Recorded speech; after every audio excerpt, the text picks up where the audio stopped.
hot issues that we are in the process of addressing. I am very pleased to say that all 4 of those issues have been resolved. Yay. Right now, I have another 2 hot issues that are being addressed and hopefully will be resolved by the end of June. In the last month, we have addressed several items of concerns which go from fruit trees to weeds to utility trailers to overnight parking on the streets, overgrown trees blocking the intersections, roof damages, cars without valid license plates, debris and junk piling up on patios and carports. And now, without a doubt, it is time to be addressing palm trees. So you'll want to get those scheduled for within the next month if possible. And finally, the third quarter assessments for the 1,492 single-family mobile modular homes are due July 1st and considered late after the 16th. There are no reminders that are being sent out. If you're uncertain as to if your dues are paid, just call the office and we'll be happy to check for you. Have a safe. She's taking care of them. The homeowners are working with her. She's working with them. And our rules, regs, governing documents are being enforced. With the viewing of those being enforced, we're getting more inquiries into the office for compliance. So it's working, and thanks again, Betty, and congratulations. The one item I know in security that the committee would like to address is your entrance into Fountain of the Sun through the Broadway main gate. I know we've talked about it, we continue to talk about it. The protocol with our security is when you as a resident come in with your windshield sticker, you may use the right lane. And I know some want to cross over and do onto Parkview. But here's, and General Manager John Millar. Okay, I guess I'll go first. This is Jerry, and I'm going to give you a report on the Pueblo Road Drainage Improvement Plan. The concept has been sent out. We have Henderson Engineering Group, who is helping us with the study. They have prepared a response to the city of Mesa in connection with the proposal to improve the community park areas and retention basins. The proposed improvements to the community parks retention basins will help mitigate drainage problems along Pueblo Avenue and provide space for future amenities for the community. The existing sites are located on the south side of Pueblo between 80th and 79th Place. The East Park retention basin area is nearly 2.3 acres in size and about 2.2 feet deep with 4-to-1 slopes on the side. The basin has an existing storage capacity of almost 2.7 acre feet. The West Park retention basin is about 2.3 acres in size and roughly 1.4 feet deep with a 4-to-1 side slope. This basin can hold about 1.3 acre feet of retention or water. So the total combined would be 4.0 acre feet of water that they would hold. Together, the two retentions can store about 4 acre feet of retention volume. Both parks basins are currently turfed with scattered trees. The community hopes to construct the following amenities in the West Basin: a batting cage, 4 pickleball courts, 6 shuffleboard courts, 2 bocce ball courts, a concession bathroom building, covered seating area, and a parking lot. The community also proposes to remove the existing turf and install new xeriscape landscape. These are not locked in concrete. This is part of the proposal that's going forward to the city, so that that that's the path we want to go, that we will have already cut that approval process through the city. The proposed drainage improvements that Fountain of the Sun is planning to regrade 2 of the park retention basins to provide more retention storage while allowing space for the proposed amenities. The east retention basin will be regraded with 6-to-1 slope and deepened to 4.5 feet deep. This will provide 1.4 acre feet of additional storage for a total of 4.1 acre feet of retention. These are all numbers, and if you're writing them down, good luck keep tracking of all of this, because I'm having a difficult time. The retention area of the West Basin Park will be reduced to allow for the proposed amenities. The new park retention basin area will be regraded to 6-to-1 slope and deepened to 3.4 feet. The capacity of the revised basin will be reduced by about 0.6 acre feet or so. However, the 2 regraded park retention basins combined will provide about 0.8 acre feet of more retention than the existing condition. This equates to about 21% more retention for the 2 revised basin parks for a total of 4.8 acre feet. The City of Mesa requires all new retention basins to be evacuated within 36 hours following a storm event. The nearest outfall of the community's retention basin would be the Sossaman Road drainage channel, more than 3,200 feet to the west. The community would like the city to approve the use of dry wells to evacuate their parts of the basin within the city required 36-hour time frame. The 36 hours, just FYI, the 36 hours is how long it takes for mosquitoes to incubate and then start taking over the community. So that's the reason why the basins have to be, the water has to be evacuated within a 36-hour time frame. That's put on us by the city. The proposed storm drain improvements will allow the system to collect and convey more storm water to the community's park retention basins. Upgrades may include additional catch basins and upsizing storm drains. In addition, the inefficient Butler boxes will be removed and replaced with free-flow storm drain outlets that will feed into the dry wells that will be put into those maxi parks. The conclusion is that Fountain of the Sun would like to improve the current drainage along Pueblo Avenue and provide additional amenities for their community. They are proposing to regrade 2 of their retention basins to retain about 20% more storm water than the existing condition. The community also plans to upgrade the existing drainage infrastructure in Pueblo Avenue to make it more efficient and effective. The proposed drainage improvements and the additional amenities will need to be approved by both the City of Mesa and the residents of Fountain of the Sun. That's the report that's being submitted to the city. In summary, it basically says that we're going to expand the amount of water that can be retained within the 2 water basins and provide an opportunity to develop additional amenities within the community. The water drainage is a problem for both the city and our community.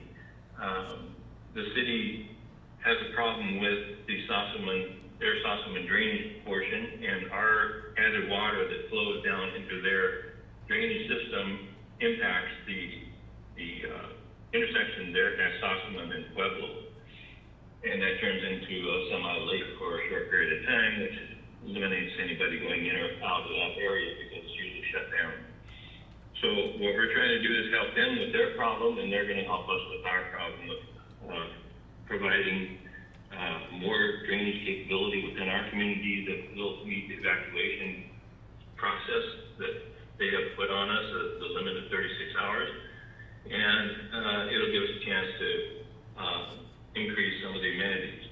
Again, the amenities have not been approved, have not been addressed at this point. It's just a concept, an idea that we are looking at down the road, but nothing has been done on them. Nothing has been asked of the community yet. And when we get to that point, that will be the community that will make the decision, not the board. That's the end of my report. John, any comment?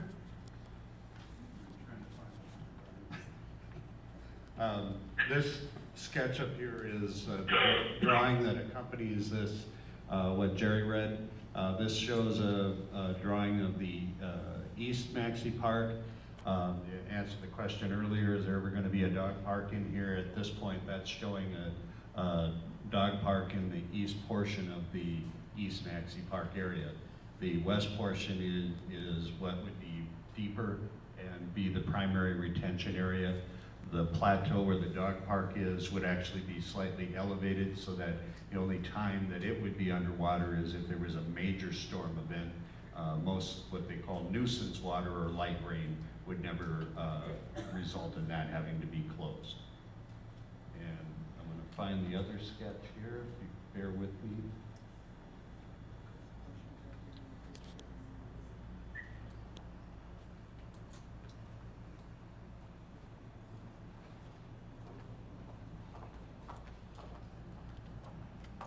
And then this sketch here depicts the West Maxey Park, and that is where the amenities would be. You see that it shows a driveway in with parking in a kind of a horseshoe pattern there, 4 pickleball courts along the street, 1 batting cage next to it.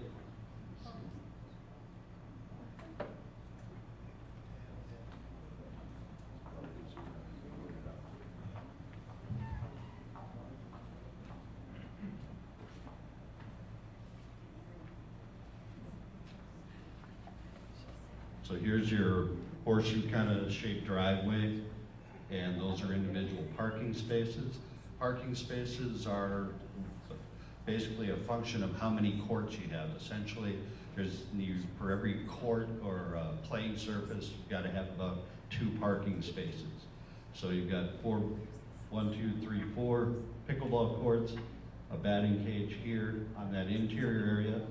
The yellow area is a wall area or sound deadening wall that they would look to build. Then over here, 2 bocce ball courts, a restroom area, and then 6 shuffleboard courts down in that area there. This area here and the lower corner would remain as retaining area for the surrounding area of the homes and that. Yes, Barbara Sletner, I think you had your hand up first. Thank you for all that detailed information coming from Jerry on the water retention issues. I'm hoping with all of the details that he has provided that this is in conjunction with Fountain of the Sun and the City of Mesa. And I would hope that there would be a copy of that report in those diagrams that would be available for any resident who is concerned about the water retention and the water going down Sossaman Road. So would that information be able to be printed out and provided for any resident? Yes, it will. Barbara, you're right on spot there. This entire proposal issue is community-wide. Obviously, what used to be planning for 100-year floods, as Broadway Road was redesigned a few years ago, we now are experiencing 200-year floods, twice as much. The engineer, Mr. Henderson, that we retained was the engineer for the City of Mesa on that project, so he is extremely familiar not only with Broadway, with the city because he used to be employed, but understands Fountain of the Sun. So we got a good vibe in his services.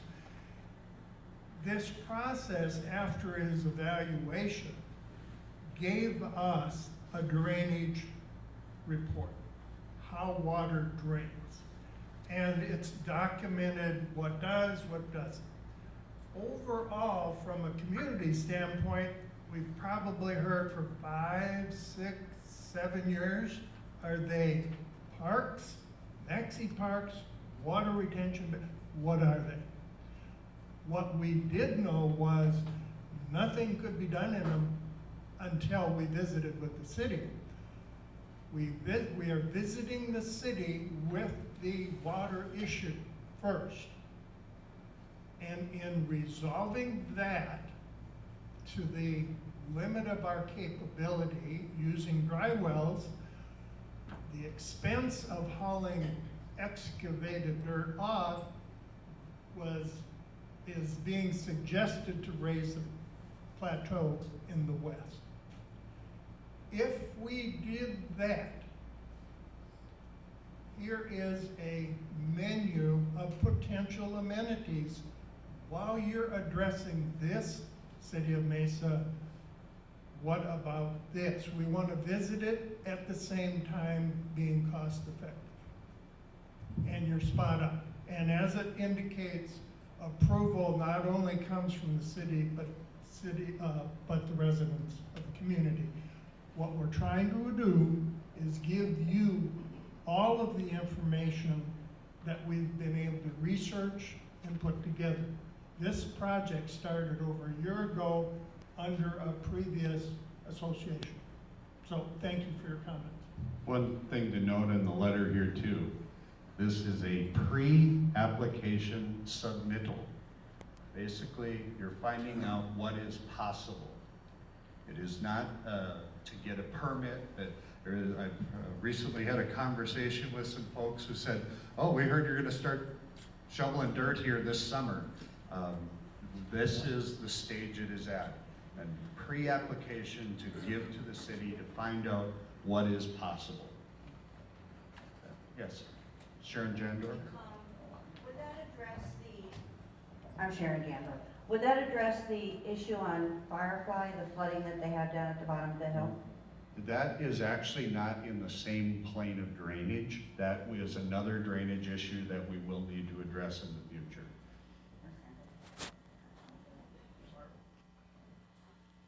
If you're going to shuffle dirt around, won't it have to sit for a long time and settle before you do anything with it?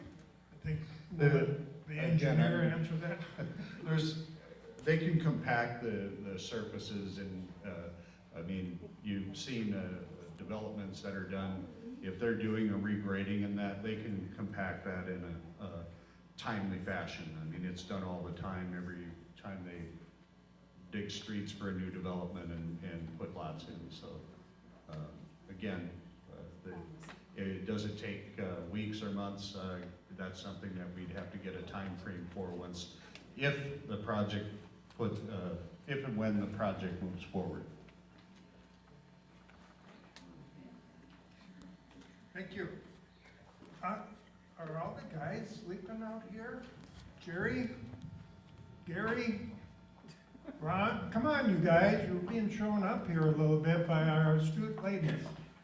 Thank you for your comments. Okay, moving on to the agenda, we had a piece of correspondence on another issue that has been floating, flying, or twirling around this community for a number of years. And it's about, from Catherine Cryer, about responsible bird feeding. And Manager Johnson will read that. It's a long letter. Yes, it is a lot. The occasional coyote, but they just passed through, except for the one who chose to chew on my drip system line, that it was far too close to the surface for him to find it easily. Even that, I delighted to take photos of until I thought damage was being done. Over time, that wooden bird feeder deteriorated, and I searched out another feeder.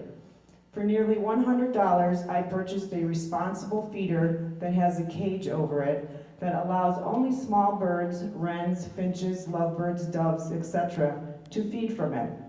Some seeds fall to the ground where mainly quail take care of the leftovers. I have sat one Saturday at my patio table and watched and photographed one at a time over 2 hours. Woodpeckers, quails, bunnies, jacks, and curved-billed thrashers all share one grapefruit that had fallen to the ground. Until all that was left was a piece of rind smaller than the palm of my hand. Each waited patiently for the other to be finished before moving in on the grapefruit. Better entertainment than TV by far. About 2 years ago, I added a small round red open hanging cup from which to cut much materials to be printed out about how bad it is to feed the birds. This is counter to the fact that the bird feeding and watching is one of the largest hobbies in the United States of America. Much of the information he handed putting out the seed block and have taken down the open red bird feeder from my tree out of respect for my neighbor's wishes, though I don't believe either one was drawing pigeons to my yard. Weapon in his hands. While getting my fruit picker from nestled in one of my trees recently, I heard 3 shots being fired into my yard after putting the seed in my responsible feeder, and then saw my neighbor scurrying into his patio door and closing it behind him. But I have not personally heard nor seen more shots fired. But I can tell you I don't feel safe in my own backyard anymore, and I fear for my neighbor's dogs and the beautiful birds I feed. Please consider the source of your information and his tactics when you decide what to do about a rule against responsibly feeding birds in the Fountain of the Sun community. For some of us, feeding and enjoying the company and viewing of nature's beauty here in the area is a huge draw for our living here. I am not alone in this. If you would like me to share where I got my responsible bird feeder, I'd be happy to. The managers at both the Mesa and Scottsdale Wild Birds Unlimited stores are willing to meet with you and provide accurate information for you. I can provide their names and numbers. Please see photos provided with this letter. Please be wise in your decisions and consider all residents, not just the complaining ones, the ones abusing, overdoing in one way or the other. Thank you for your consideration. Respectfully, Kathy Fryer. Thank you, Betty. There are 2 sides to the story. And these are some additional information for you. I believe we've touched on it before. The city of Mesa is reviewing a potential nuisance wildlife feeding ordinance. A couple of residents have corresponded through Councilman David Luna, who is our District 5 councilman, and the city of Mesa is also the vice mayor of Mesa. So that conversation is taking place at the city level. There is no timetable for a response from them. Their code compliance officer is working on it. He came from another city where that same situation occurred, and they resolved it. To the really exciting portion, the action items that are on our agenda. Throughout our conversation, you have heard directors say that this project or that project is the final culmination of the merger. I would contest that fact as we continue to reconcile the policy, procedures, rules, and regulations of 2 former organizations into one. And many of these motions address just that. First of all, under old business, motion number 1, updating rules and regs. This is our 2nd reading of it. And Mr. Millar is ready to go through the motion and rationale.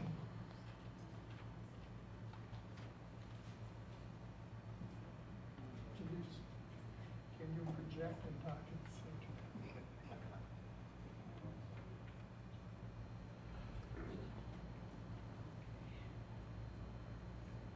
We read this last month and then also at the board workshop on June 6th.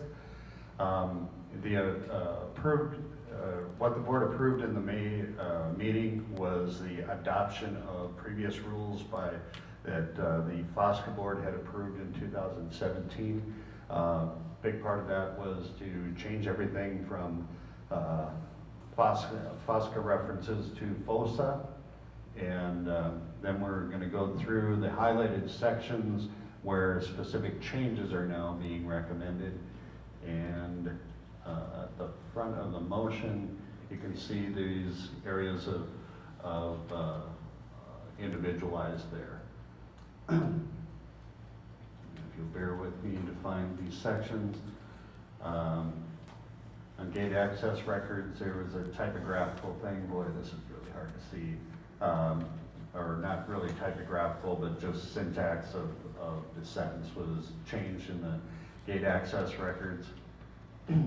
On section 2.0 or 2-104, driver's license was added under temporary permits, and in-house guest passes was reworded to accurately depict what the staff actually does in issuing those guest passes. And these references in 107, again, we missed a reference to the homeowners association. We changed that to OSHA. 2-108, speed limit and stop signs. We aren't asking you to respect these speed limits. We're requiring you to comply with the speed limits and obey all stop signs. In the parking lot areas, this was reworded to basically say that it is a violation to park in the lots overnight. If you receive a citation from the board, you will, not may, be subject to fines and possible towing. And then we go further down, section 2-113, scheduling activities. This was reworded again to show that the activity director's responsibility in scheduling of activities.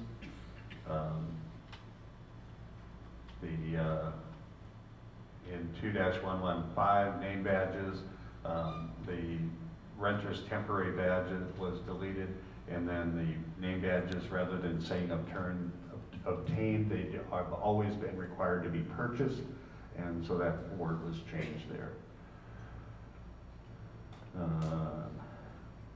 References to activity director have been changed to manager to reflect her change in title since the merger. 2-123, solicitation.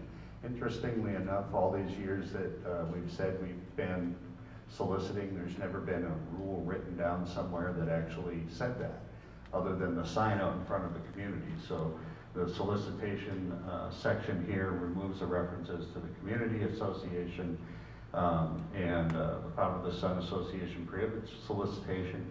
Shall be unlawful for any person to distribute, deposit, or place, throw, scatter, or cast any commercial or non-commercial handbill upon any premises, which includes door-to-door sales, distribution of flyers, etc. FOS residents do not wish to be molested or to have their right of privacy disturbed or to have any such handbills left upon such premises. Residents are encouraged then to get the name of the solicitor and ask them to leave. Immediately notify FOS security of the occurrence. Security will endeavor to locate the solicitor and inform them to cease and desist and get their contact information. All incidents of solicitation will be reported to association management, who will notify a solicitor telephonically and by mail of this policy. So that is the change in solicitation. Vehicle identification, basically it went through the vehicle stickers that you all get, and more accurately, 8.3, we removed the sentence regarding less than 12-month rentals. City code that Tempe and Phoenix have enacted. The placement of food for animals and or birds in the ground in the common areas is prohibited. This follows Arizona Revised Statutes 13-2927. And title changed to manager under 6-103. On the room rental, capacity of the poolside room was inaccurate. It was changed from 54 to 49. In the room rental area, other than your insurance, homeowner's insurance was added. Then the reference on number 15 to poolside room was removed. And then in a number of sections, keys were changed to the word access card because that more accurately reflects the fact that we use access card to get into the kitchen. Now I'm not issuing keys. What else here? Swimming pool and fitness room rules. Number of references to keys were changed to access cards. Guest, the words on the resident guest list was added. And then the price or cost of the guest pass was incorrect in the original or the old rule. It said $3, it is $10, and $5 is refunded upon return of the guest pass. And I'm trying to get through this for you. Phrasing on the pool rules changed to there is a direct line to the guard station. In a life-threatening emergency, call 911 immediately. The reference earlier inferred that you call the guards and then let them call 911. We don't want you waiting in an emergency. Again, references to access or keys were changed, and fitness rooms for the use of residents and their guests, and remove the must be accompanied by the owner when using the fitness room. Billiards cards, again, all of these are references to the access cards, and the price was incorrect, so that was changed. We have a few pages left, and sorry. The billiards room scheduling was changed to remove the activity committee, games and sports chairman, and reference only the FOSA activity manager. Procedures for card poker room scheduling, where that same change was made to eliminate activity committee games and sports chairman. I don't even believe that position exists on the committee anymore. So,